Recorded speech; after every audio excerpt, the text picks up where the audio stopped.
पता है मुझे इंग्लिश लैंग्वेज के बारे में सबसे अच्छा क्या लगता है? That everything, every feeling, every movement, everything has a name.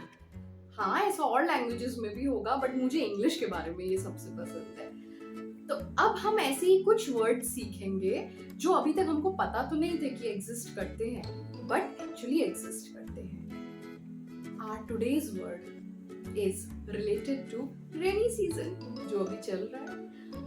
बारिश होने पे कई लोग बोलते हैं मुझे मिट्टी की सौंधी सौंधी स्मेल बहुत अच्छी लगती है। I love that smell which you can feel after rainfall. That beautiful smell has a name. Surprised, but it's true. Its name is Petri Shore. Petri Shore. Petrichor, and the meaning is the earthly smell which you can sense after rainfall. I hope you will never forget this word now. और अब जब भी आप किसी को बताओगे तो मिट्टी की सौंधी सौंधी खुशबू बोल सकते हो हिंदी में, बट इंग्लिश में बोलना हो तो बोलना Petri Shore. This is Anushree signing off. Thank you.